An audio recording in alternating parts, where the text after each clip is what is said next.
Have you ever felt like you're doing everything right? I mean, you're disciplined, you're putting in the hours, but that massive change you're working for just isn't happening? If you feel stuck, then this explainer is for you. We're about to break down the one critical mistake you might be making and show you a shift in thinking that could, honestly, change everything. Does this question hit home? It probably does. You're reading the books, you're making the plans, you're showing up every single day. You're definitely not standing still. But it also doesn't feel like you're getting anywhere meaningful, right? It is a super frustrating place to be, and it always leads to that nagging question: what on earth am I missing? And there it is. This is the core idea we're going to unpack today. See, the answer isn't that you need to work harder.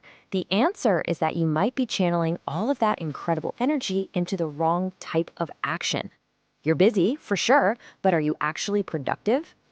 Okay, this slide breaks it down perfectly. Let's look at the left column, movement. This is stuff like organizing your to-do list for the 10th time or watching another tutorial video.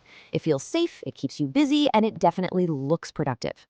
But now look at the right side, progress.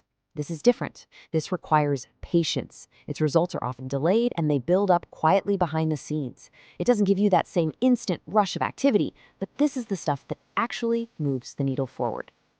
So here's our game plan to get you unstuck. First, we're going to dig way deeper into this idea of movement versus progress. Then we'll talk about the mindsets you absolutely need, like patience over perfection. We're even going to learn how to embrace something called the I don't know zone. And finally, we'll get super practical with a simple framework you can start using tomorrow, the 90-91 formula. All right, section 1, movement versus progress, or what I like to call the illusion of action. We've got to really understand this trap before we can learn how to get out of it. So, why do we get stuck in movement in the first place? Well, it's because we're desperately searching for certainty. We want the perfect plan, right? The flawless roadmap where failure just isn't an option. So we prepare and we prepare and we wait for that magical moment where it all just clicks.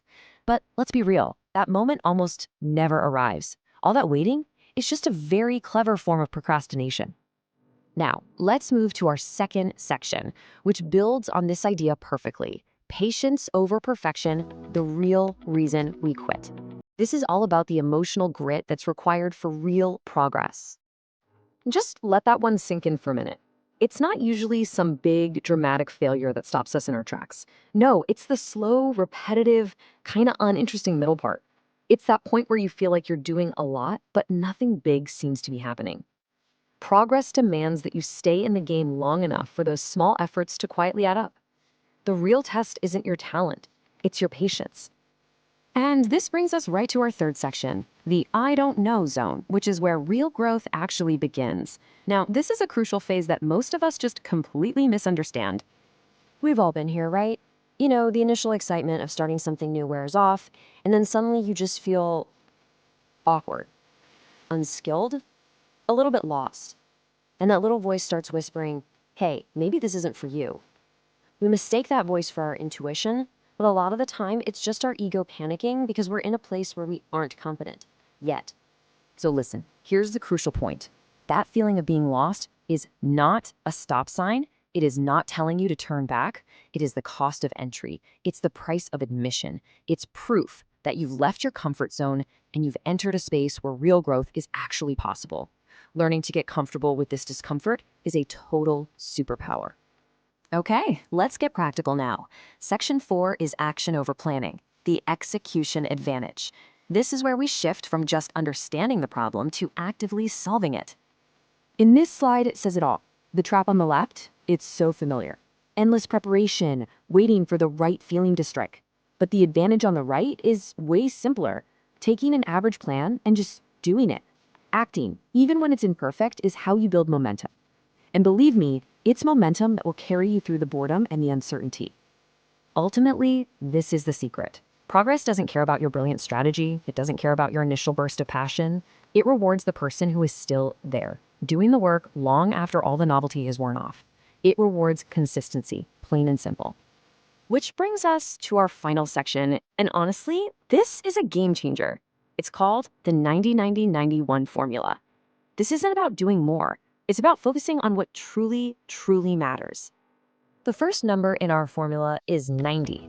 This stands for 90 days. That's the commitment, no less. The second number is also 90. This represents the first 90 minutes of your workday. That's your prime, peak focus time before the world starts pulling you in a million directions. And the final and most important number is 1. This represents your single number one priority, the one thing that will make the biggest difference of all. So let's put it all together. For the next 90 days, you will spend the first 90 minutes of your workday on your single most important thing. No multitasking, no checking email, zero distractions. The power of this formula is just how simple it is. It forces you to push through the boredom and build unstoppable momentum. And this, right here, is the most profound part. The goal of this formula isn't to create some miracle in 90 days. The goal is to change who you are. It's to build the identity of a person who shows up, who does the deep work, and who doesn't quit when things get boring. Progress becomes something you are, not just something you do. So, what's the big takeaway from all of this? The next time you see someone have this massive breakthrough, I want you to remember this. It wasn't some single moment of genius. It was the result of countless quiet, boring, unglamorous days of just showing up. The question for you then isn't, what's the perfect plan? The real question is, can you become the person who just keeps showing up?